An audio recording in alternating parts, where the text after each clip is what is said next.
Well, good morning, everybody.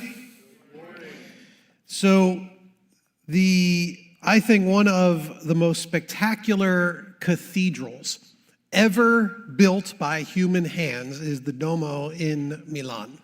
Have a lot of you, some of you have seen it maybe, a couple of you maybe have been there. So some years ago, we had some friends here at the church that invited us on their trip to Italy. And we went to Milan as one of the stops and got to spend a half day or so at the Duomo. I wish it had been a week. I think I could have easily enjoyed the Duomo for an entire week. It was absolutely spectacular. This is a cathedral that has taken 6 centuries to build. The groundbreaking was in 1386, and it was not considered complete until 1965. And it is quite the wonder to behold. It is enormous, one of the largest cathedrals in the entire world. It is filled with all sorts of art and architecture and unbelievable amount of carving and stained glass and intricacies hidden throughout the whole of the building. There are 3,400 world-class sculptures, including 150 gargoyles, which for whatever reason I found very interesting. Some of you are thinking to yourself, not really exactly my thing, I'm not really into it, but maybe you're into organs then. Let me try this. The organ inside this cathedral is absolutely astounding. 15,800 pipes, right? So you know what pipe or 15, the tallest of the pipes is 18 feet. And the smallest is a couple of inches. 15,800 pipes, a spectacular musical instrument. Some of you are like, still not interested. Okay, let's talk a little bit about the area around the cathedral. So here's what's super cool. Back in the day, you guys know Venice with the canals.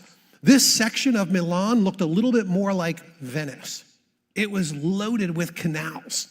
But these canals weren't just there as part of like general commerce. Many of the canals were built or extended for the Duomo in order to ship materials for its construction. It changed the landscape of Milan, even beyond its own walls. So now imagine that. You're the guy that's given the task hundreds of years ago to go build a canal. So you got to go out there and you got to dig. And it's going to be hard work. You're going to go out there and you're going to dig a canal. That's your job. And you can imagine going out there and being like, hey, what are you doing, dude? He's like, I'm digging a ditch. No, you're not digging a ditch. You're actually making it possible to take this unbelievably beautiful pink streaked marble from the caves of a place called Candoglia, 50 miles away from the cathedral.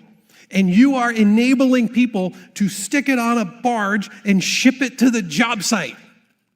You're not digging a ditch. You're helping create one of the most spectacular buildings humanity has ever created. Maybe you're the guy who got to contribute your little bit to this story. The architect, who kind of knows the plan, who, by the way, himself would not live to see its completion, had a design and an idea for a gargoyle. So you give it out to a craftsman and you say, hey, I have a job for you. We're going to make about 150 of these things to help move water around this building. So carve me an awesome gargoyle. It is unlikely, in fact, it is very likely that he will never see that gargoyle put into place. It'll get shipped to the job site.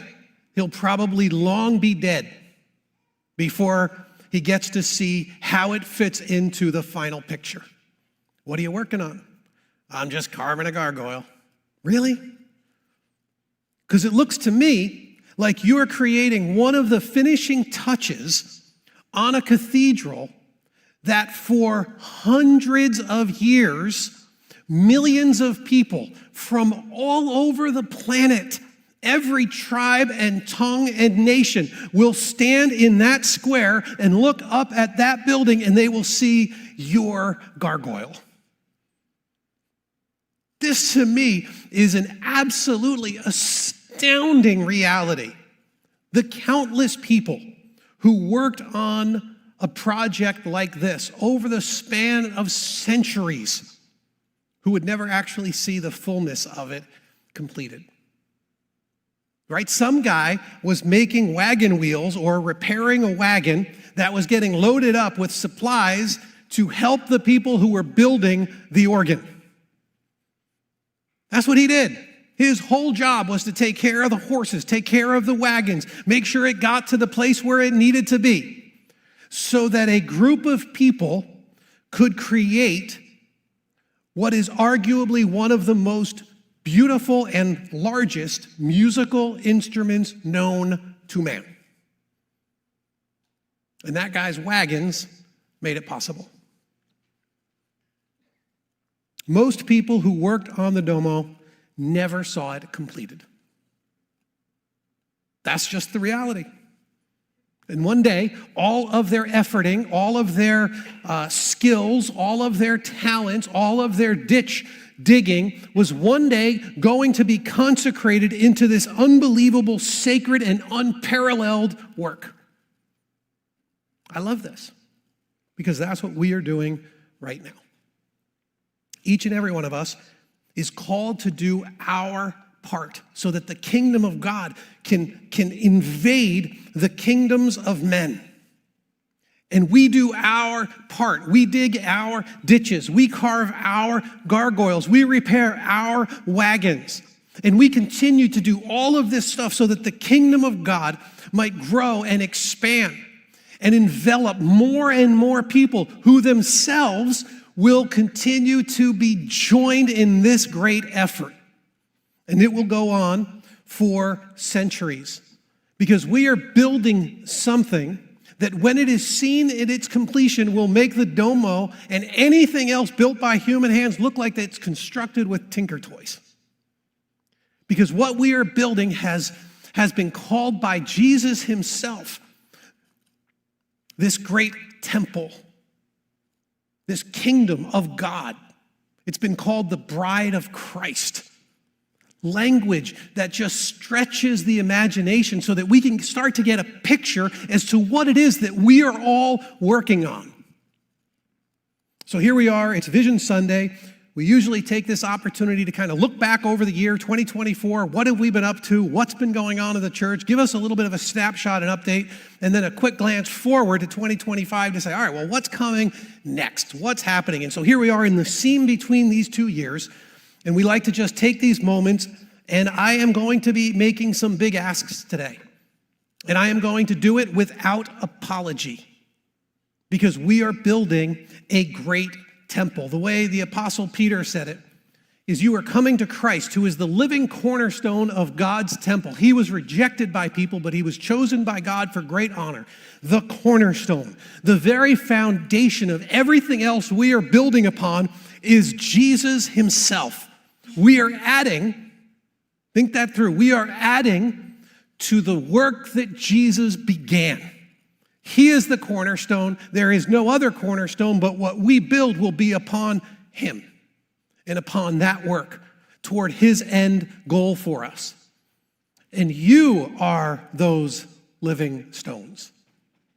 You are those living stones, which also means that every single person that we meet, that we disciple, that we bring into the kingdom of God, that we help grow up in faith, every person that we disciple, every person that we have loved into the kingdom of God is also going to become one of those living stones that we will be built into an eternal temple, a temple that has been being built for millennia and will last into eternity and will be beautiful beyond compare.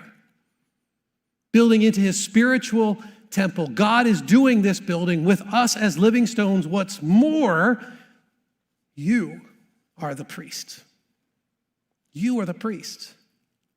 You are the ones that are to do this work, this priestly service of standing between God. That's what priests do, right? They're given the role of standing in the gap between God and the people that need God. The priests stand there. And sometimes you guys will look at church leaders to be like, oh, those are the priests, those are the pastors, those are the clergy. No. That's not God's model. That's not his model at all. In fact, he's saying the people that need me are out there. And you are the priests that will reach them. You are the priests that will do this work.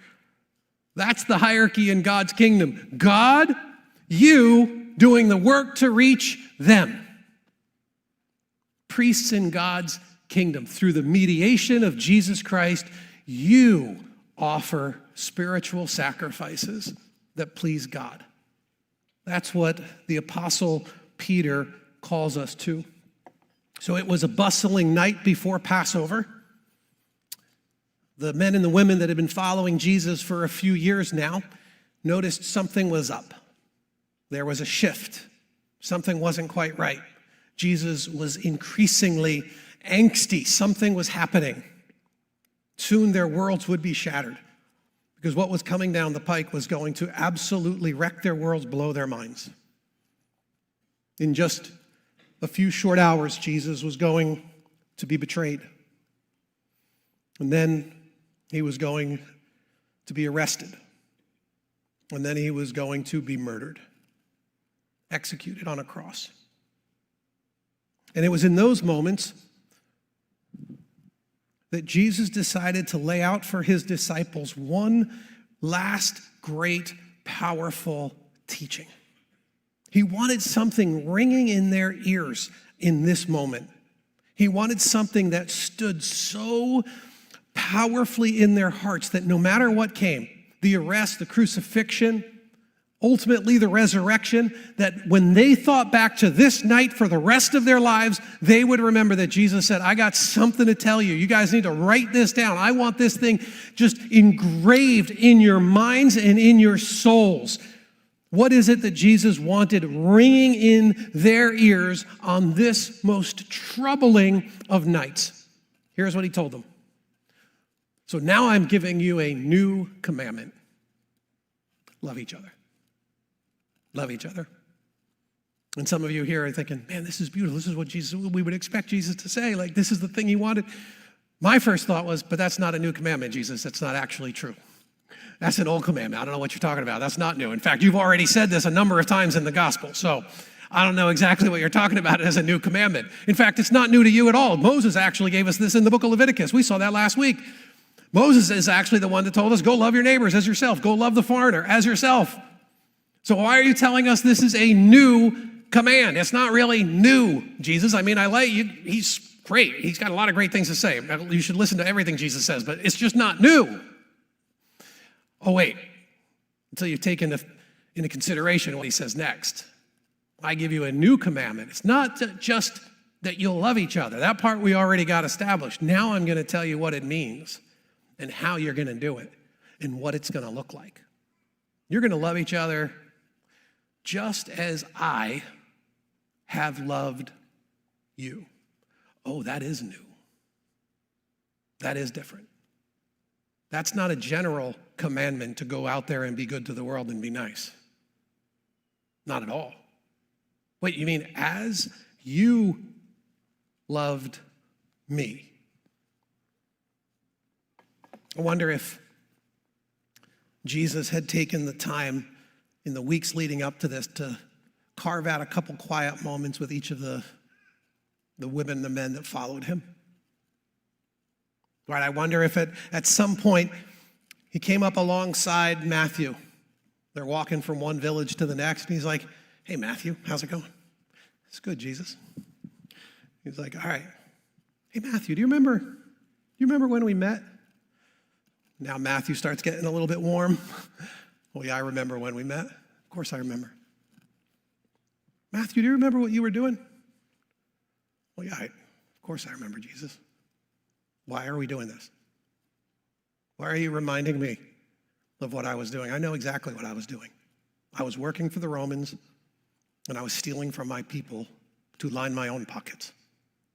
That's what I was doing. But you know that. I was a tax collector. Yeah, that's right. That's right. Yeah. What did I do, Matthew? How did I love you in that moment? Well, you said, come and follow me. You loved me, and you invited me into this new community. Yeah, that's right. Hey, Matthew, go do that. Out there. Go do that. I wonder if he came up alongside of some of the women. Hey, do you remember when we met? Oh, yeah, I remember. Yeah, people were about to kill me. Why was that? I was committing adultery. They were going to kill me. Oh, that's right, yeah. What happened? Well, you saved my life. You protected me from a mob. And you loved me. And you forgave me. Oh, yeah, that's right. Hey, I got an idea. Go do that for others. I mean, you have your stories. He coming up alongside you, is he asking you, can you remember what you were doing when you met me? Can you remember where you were headed? Can you remember what you were into? Can you remember the ways that you failed and disappointed? The way that you have betrayed? What was it like to talk to Peter after his betrayal? Hey, Peter, do you remember the ups and downs we've had? Oh, yeah, Jesus, I sort of do. I'd rather not talk about them. Yeah, but I kind of want to talk about them just for a minute. Okay, you're Jesus. We can talk about them. You remember when you said you'd never betray me? I do. Do you remember what happened next? I did. Yeah, that's right. And what happened? You forgave me, and you loved me, and you gave me a position among this band of followers that I didn't deserve. That's right. Peter, go do that. Because I hear it. Like I hear him. I hear Jesus coming up alongside and saying, Robert, like, do you remember what you were like when we met? You remember what you were into? Yeah, I do, Jesus. How is that working for you? Yeah, it wasn't working so good. Hey, do you remember when you felt like you couldn't be loved or you wouldn't be forgiven? I do. You remember how you felt like you'd squandered so many years away from me? Yep. Do you remember what happened next? I do. I remember you loved me, you forgave me, you gave me a position, and you gave me opportunity. Everything's been going great since then, right? You've been faithful every day? No, I haven't been. No, we've had some tough moments, huh? Yeah, I've disappointed you many times. Yeah. What happened next? You loved me when you forgave me. Yeah. Hey, Robert, why don't you go do that? You know, out there in the world, go do that. This is a new command. Love each other just as I have loved you. That's how we're to love each other. No shock then what he says next. Your love for one another will prove to the world that you are my disciples. You want to know why it is that so many people have left the faith? They've never actually seen or experienced the love of Jesus in these ways. You want to know why it is so many don't find the Christian faith compelling? It's because they have never actually seen or experienced the love of Jesus in this way. Do you know how it is that people are going to see the love of Jesus and experience the love of Jesus? You, his priests.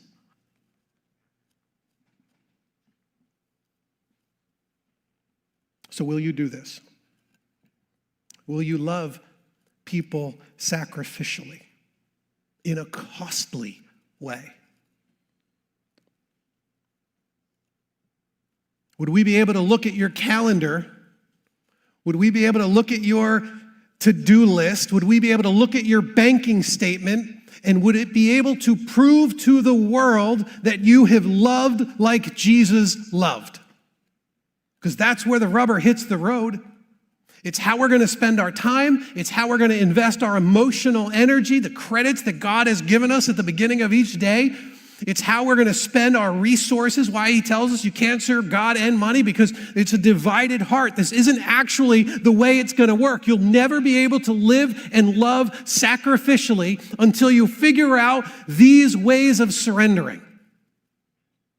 And man, 2024 has been an absolutely amazing year in so many sacrificial ways from so many of you. And so, we like to say everything's going up and to the right. That's what they like to say, right? Everything is going up and to the right. And that's an asterisk. Not everything is going up and to the right, but a lot really is going up and to the right. And so, we have a lot of charts. We like charts around here. And so we get charts we probably have too many charts.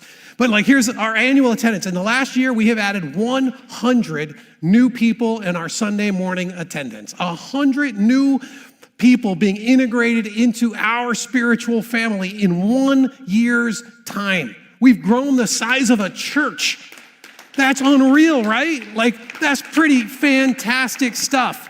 And we look through this, and we have more guests this year than we've had in 5 years. We've had more baptisms this year in the last 4 years. Fusion numbers, Kids Quest numbers. We have all of these things that are sort of going up and to the right. Annual giving, that we had an all-time high in so many of these categories. The number of people that are in small groups. We have the number of people that are in our serving community in some way or another. Our last big couple of events, both of our last big events have grown. Trunk or Treat doubled in size. This is the events we use to help introduce people out there to us as a community. Let them know that there is a community of faith here, right in their neighborhoods. It doubled. It went from 1,000 people to well over 2,000 people. That's absurd. That's the kind of a 2024 that we've been looking at.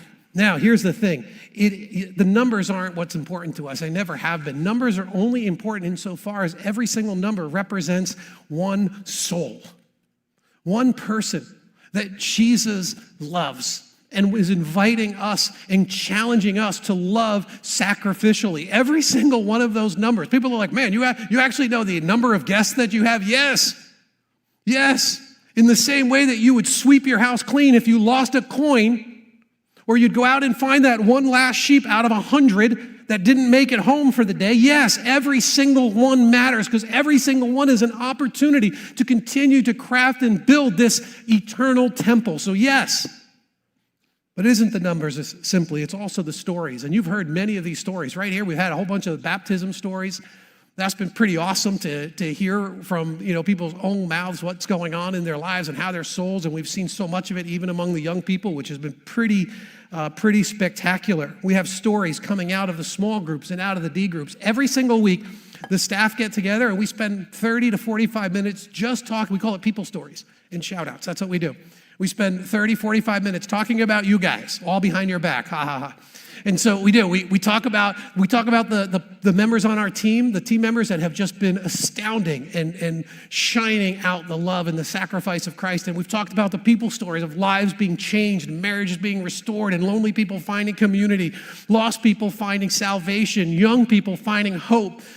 We do this every single week. It's one of the highlights of my week. This year, 2024, we also launched some of our new restorative groups.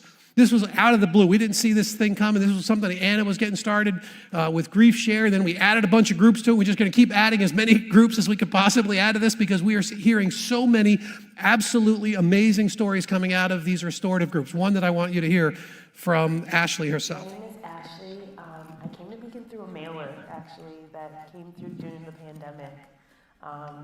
And I've been praying for a church, locally, and God put it in my mailbox, so that's how I got here.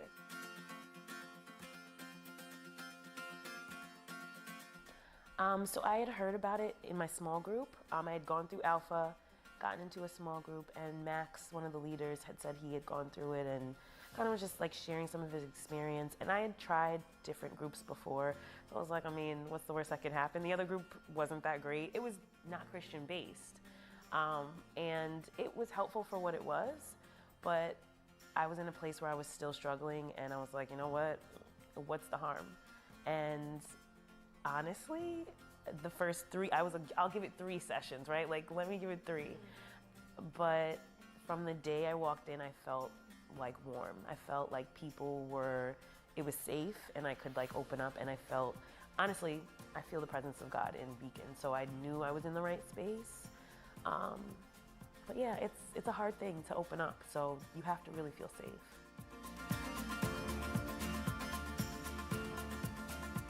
I feel like it was like week 3 or 4 where we started to talk about like sadness and just kind of like the heaviness of it, even like suicidal ideations or suicidal thoughts that can come up, and just some of the stories, because a lot of it we do watch videos, and just hearing the impact and just giving yourself permission to feel that, because grief is a very dark space, and not everybody in your life can understand that. And some people, which I also learned in the group, are grieving themselves, so they can't help you, not the way that God can.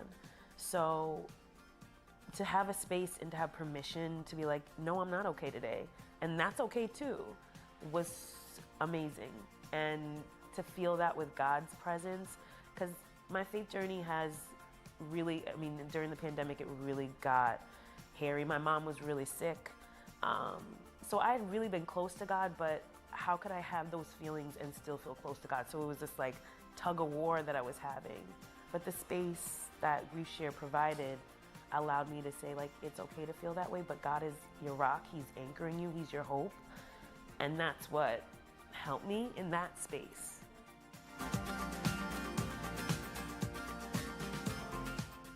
I feel like he just continues to show me how faithful he is, and that he's got me through it. Because I mean, I shared in the group, and I'll share with people like openly, there were moments like where I was literally on the floor, like could not get up. And God was the floor to keep me, right? He was holding me in those moments, and that is so powerful. And I'm grateful for that. My faith never really wavered. I mean, there's a lot in Grief Share, we talk a lot about like your journey with God. Like, yeah, I was never really angry. Like, I don't think that was the thing. It was just, it's such a big loss to lose your person on this side of heaven. And I didn't know, right? Like, I knew this was gonna be hard. And I mean, I'll be very transparent. My background is in mental health. Like, I do this work every day. But to go through it personally and to see how good God has been through it all is amazing.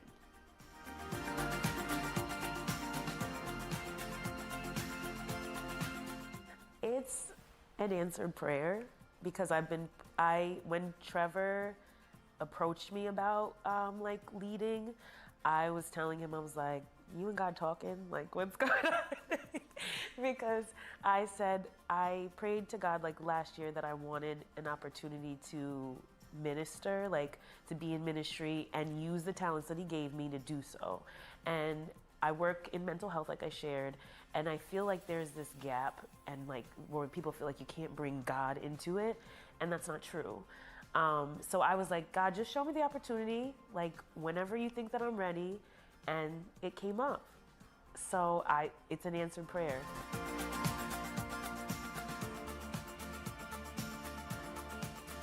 I'm just really grateful, like in this season, like to be able to be in this space, like to have people come in and be vulnerable, because that takes a lot of courage. Like even just to get yourself here. I mean, granted, everybody like struggles, I'm sure, like to get themselves places, right? But when you're grieving or just going through something, you will come up with so many excuses not to come. So I just tell people, just show up and God will do the rest. So if you can just remember that, like in whatever place you are in your journey, just show up. That's what we need you to do. And you need to do that just for yourself.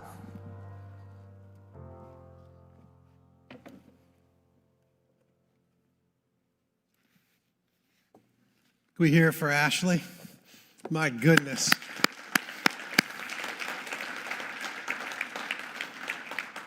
Did you catch how Ashley came to the church?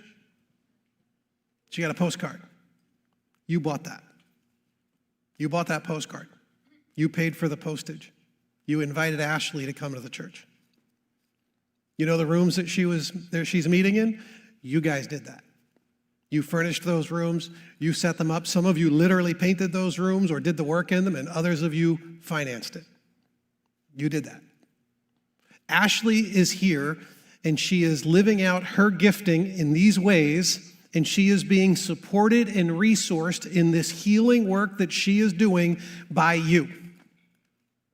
Her stories, the ones she hears, those are your stories. Stories that you will often not even hear on this side of eternity, but one day I am certain in eternity you will. You will meet that long line of people that you have invested in these ways. And some of them are going to be in India. Because one of the new initiatives that we kicked off in 2024 was our strategic partnership in India. And so we are now investing in helping thousands of people, literally thousands of people are being blessed because of your generosity and sacrifices. That to me is an absolutely incredible thing, because one day we will meet all of those people. They are being folded in and built and shaped and crafted into their own living stones and going to be a part of this eternal temple because of you. Next Gen is absolutely one of the most exciting things going on here in the church. Our Kids Quest program, record numbers, Ignite, has been an absolute blast. That's our 5th and 6th graders. Fusion, of course, all sorts of amazing stories have been coming out of that, and we've been sharing a bunch of those. Kids Quest started implementing a small group model. And so we're decreasing the span of care, and we're increasing the disciple-making value. We have dozens of our Fusion students now helping out in the discipling of even younger kids. I could tell you story upon story how Fusion is just off the hook in other ways and things that are going on. I'll tell you one funny story, though. On my calendar suddenly popped up an event that I had not heard anything about. It was the Fusion Sabbath night. And I hadn't even told Sarah that until this morning, but I had my first thought when I saw that was, wow, Sabbath night. That's going to be a rockin' night. I was thinking to myself, for both kids that show up, this is going to be an incredible event, I'm sure. Because how would you market something as Sabbath night? And I was like, okay, I guess, take your shot. Here we go. It's already out there. It's already on the calendar. And you know what we found out? 70 plus kids showed up to the Fusion Sabbath night because our students don't need slick marketing. They have leaders who know them and love them. And they have a longing to connect with Jesus in significant and increasingly powerful ways. And so, they're going to show up and they're going to take a break out of busy lives in order to move deeper in their walk with Jesus. Over 70 kids participated in this. One of dozens of stories. Mission trips, of course, this is absolutely, we've been talking a lot about this because it was only a few years ago that we had 2 trips. And we had a few extra kids in 2023. We were like, hey guys, we have got to do better. We got to add a 3rd trip. That's how I got roped in, because I told Sarah, we absolutely must do a 3rd trip. And she says, then we absolutely must have some people who haven't gone on the trips before help lead. I did not know at the time she meant me. And then so she signs up, she gets the group going, and she was like, so it's really largely time to put your money where your mouth is. Like you said, you would do everything you can to help field these trips. It looks like you're going on one of these trips, right? And I was like, all right. So I went on my first missions trip. It was a couple of years ago. It was absolutely amazing. I'm a missions trip junkie now. I'm going to go every single year as long as the Lord allows that to happen. We had almost 40 students. Then last year we said, we have to add a 4th trip now. And we had 49 students show up. So this year we were like, let's get ahead of this. No last minute kind of scrambling stuff. This thing is growing faster in many ways than even the congregation of the churches. So let's just plan for 5 trips. Maybe God will give us 59 students. We'll add another 10. We'll add another trip. We'll do 5. We opened registration. We had over 70 students sign up. So we got 6 trips underway in the works right now for what is, I think now 75 or 76 students who are going. That is 22 leaders that need to be deployed just for those trips. 22. That's more than the number of students we'd had just a few years ago.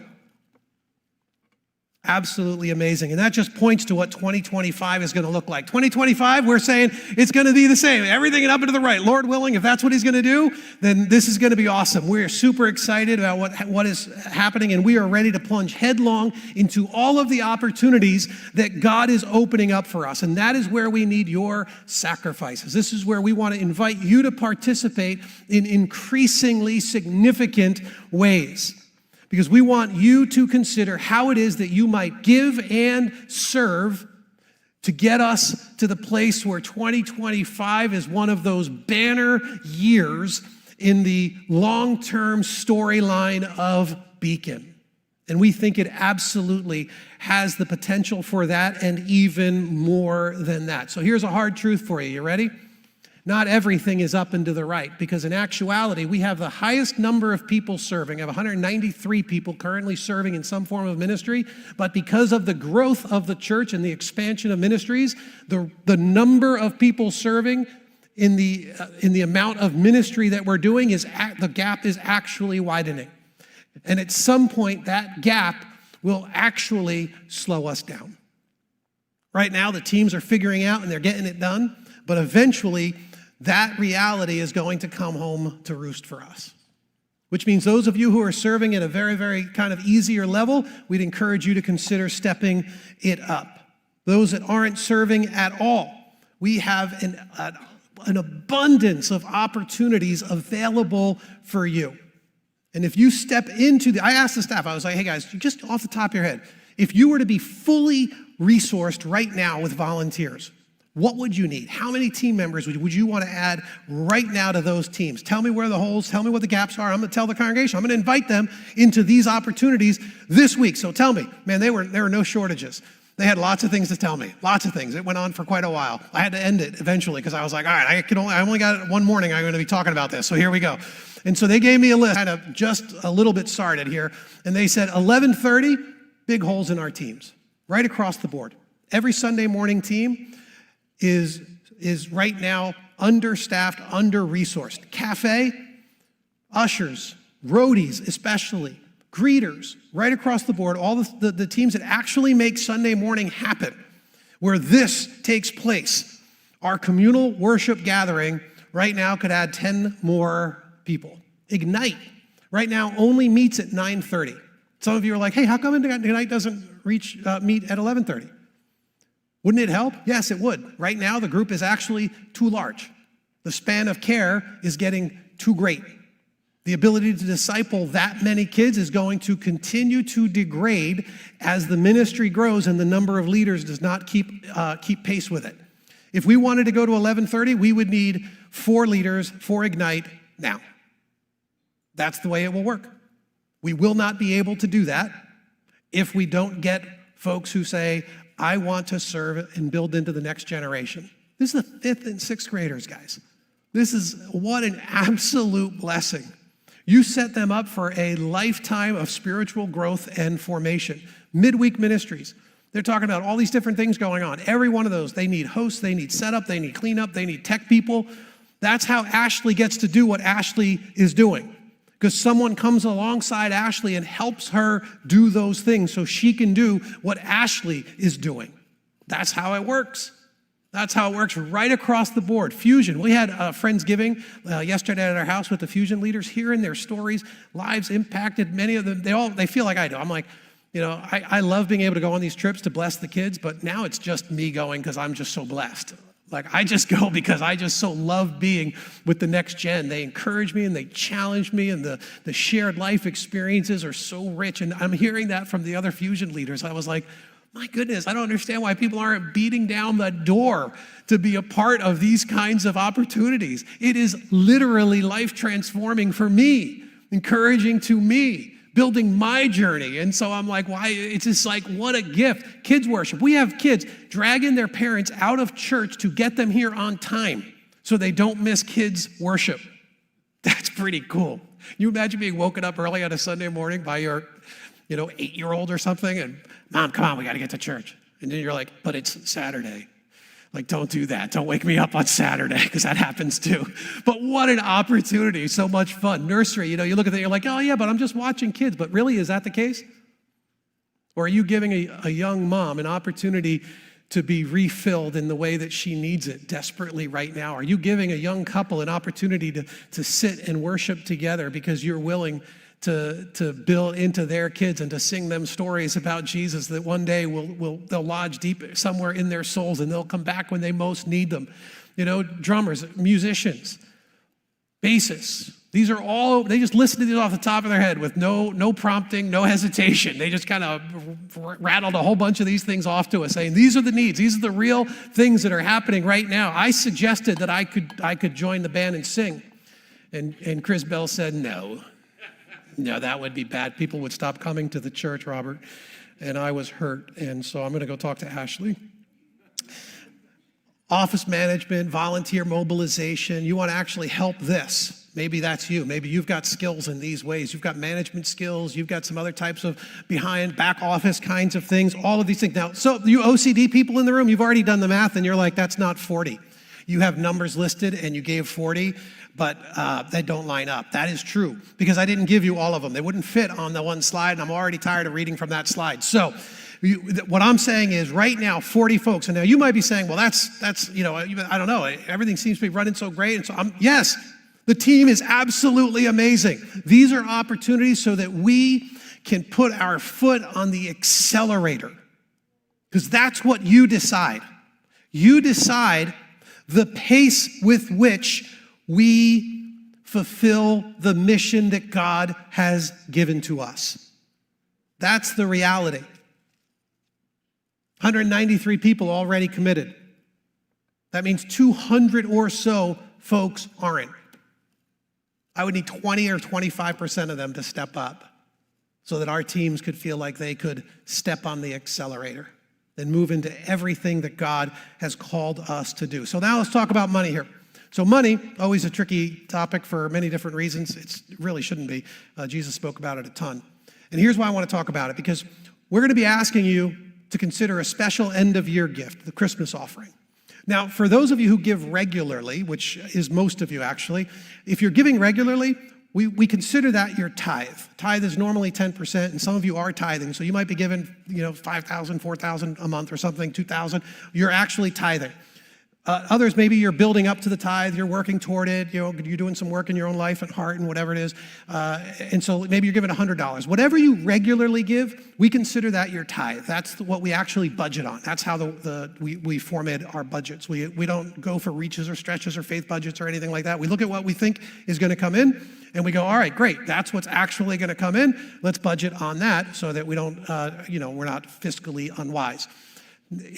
So now if you were to take your regular giving and turn that into your Christmas offering, it might make our Christmas offering numbers go up, which is neat. It's just not really going to help us in the long run in the church, because it's actually that money's already budgeted on.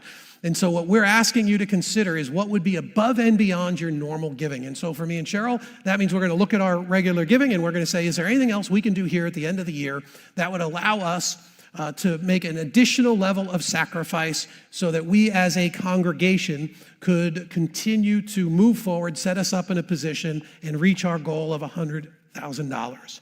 What are we going to do with this $100,000? Well, the first thing we would love to do is tithe it, take a tenth of it, and send it to our missions partners, local, foreign, especially in India. They have asked us to participate in a few very, very cool projects. There is an orphanage that we're considering for some adult and student trips in the future. We're going to be checking them out, vetting them out there in the Goa region. There's also some great medical screening and things that this organization, Vision Rescue, that we work with is doing in the slums of Mumbai. Tons of different opportunities, and we're hoping to partner with them in an additional way after the Christmas offering comes in. We also will continue to do some work here on our spaces. We're going to be spending some of this money to help us make some improvements here for the Sunday morning worship, as well as our response times. We're going to make some shifts here, changes in the room, and we're also going to be building out one of the unused spaces back in the ministry center. So behind the bathrooms, if you've been over there, we're now ripping that whole place out and gutting it, and we're going to be redoing it and creating an additional classroom so that restorative groups and fusion and leadership training meetings and alpha groups and all of that have an additional well-suited, well-resourced place over there. And so we'll be doing some investment in the spaces that are used for ministry. And then, of course, Next Gen. And I'd mentioned I could talk all day about the amazing things the Next Gen ministry is doing because I was privileged to go on these trips for the last couple of years. But I think I'd rather you hear it from one of our students, Bella.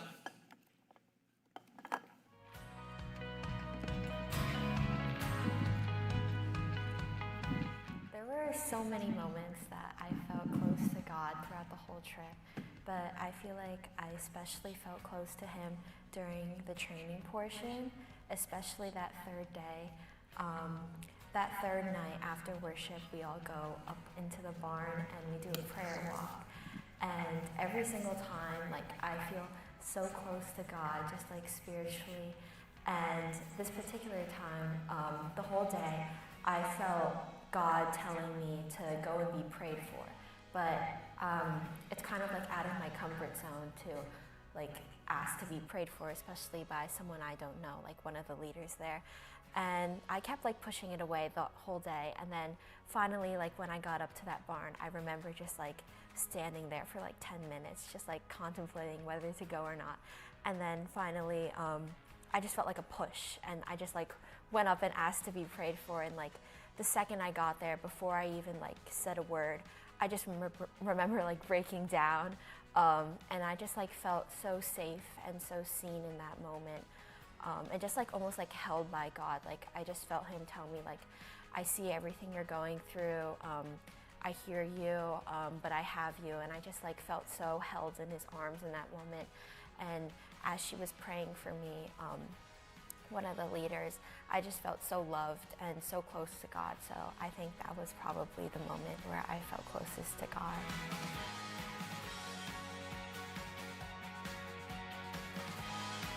Home visits were definitely super, super impactful. Being able to visit so many different, mainly women, who had either been left by their husbands or either orphaned or widowed, and just really hearing their stories and seeing where they live and how they're doing and being able to pray over them. I feel like that was just so impactful. So many of the trips were so emotional, especially because there was a bit of a language barrier as they were speaking their indigenous language. And just like seeing all the emotions, you can really see them like through their eyes. And I feel like no one's ever gonna forget how that looked. It was really, really impactful, just like emotionally. It really encouraged us to kind of dig deep during our devotionals at night. We really touched upon that topic and we really dove deeper into it because everyone was like distraught or confused and had so many questions because nothing ever seemed fair. But I really feel like those home visits will stick with me forever.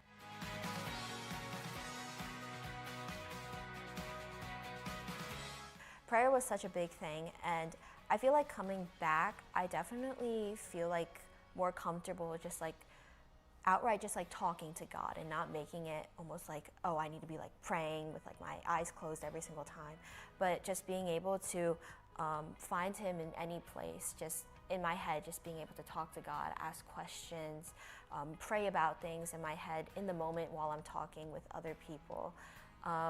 And yeah, just like not having a specific time or place where I need to be praying, but knowing that God's everywhere and I can always reach out to Him like whenever I need, because He's always gonna be with me.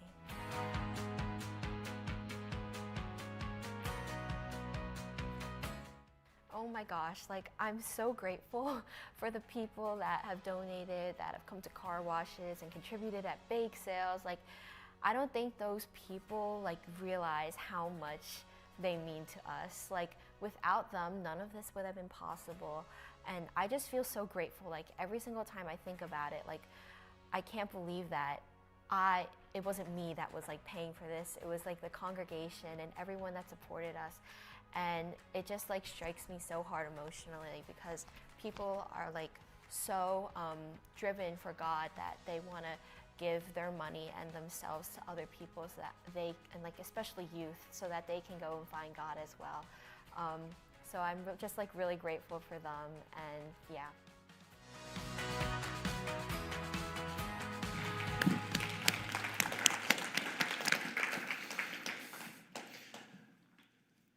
You serving and you giving. You send Bella to Guatemala so that she can love people and she can be challenged in her own journey with Jesus. That's how it works. That's actually the mechanism behind the whole of the thing. And when you serve and when you give, you accelerate the pace with which we accomplish everything that God has for us. We know what we're doing with this. We know where we're heading, and so often we have so many ideas and dreams, and so many of you are a part of that, and you're doing all of this great stuff. This vision it's so beautifully clear before us, longing to reach as many people as possible and to grow them into fully formed followers of Jesus. And there's so many incredible opportunities to do that, and so many amazing people already sacrificing toward that end. And when you do, you accelerate that impact. That's how it works. And so we'd encourage you, the QR code over on my right side there is the serve. The QR code on the other one is also here on the back of the Christmas offering. We would encourage you to, if you take your phone out even now and you take a picture of the serve one, what you will find is just one little form. You'll just fill it out and say, I'm interested in learning more. You're not signing up for anything. You're not going to be plugged into a ministry and have to show up tomorrow because, that's what we're going to do is we're going to talk to you. We're going to find out what it is that God has done in your heart and in your life and where it is that you would want to be a part of this kingdom building exercise, this initiative that he has. We want to help you find what is going to bring the most joy and delight and spiritual nurture and challenge to you. So all you got to do is let us know. That's all you're saying, is I want to have a conversation and see if there's something out there that works for me. And then to give, if you guys take that brochure home, then you will find the opportunity to give. We ask you to take this, prayerfully consider what it is you hope to give. Ask God what it would mean to give sacrificially toward that end, toward your spiritual family, and do that. Don't feel any pressure. If you're in a place where financially that's absolutely impossible and you're feeling nothing but pressure, then instead we want to offer you one of our restorative groups that is talking about finances and budgeting and giving and bringing some financial health and healing into your life. But we would be absolutely negligent if we did not tell you from our own experiences that it is actually more blessed to give than it is to receive. And that God has proven himself faithful time and again when we have sacrificed financially. Cheryl and I have personally experienced it. There are dozens, hundreds of stories of that here in the congregation, and we would love for you to be able to experience God's faithfulness. He himself said, test me in this and see if I will not throw open the floodgates of heaven into your lives. And so we'd encourage you to test him in this and to challenge him in that way and see what God will do when he makes those promises. So there's also QR codes for both Ashley's and Bella's story. You can rewatch those, but we actually edited them. And so they're longer and there's even more fun stories in both of those testimonies. And so take a moment and listen to their full stories sometime this week, and it will absolutely bless your soul. Would you stand here with us? Lord, what we're asking is that you would challenge us.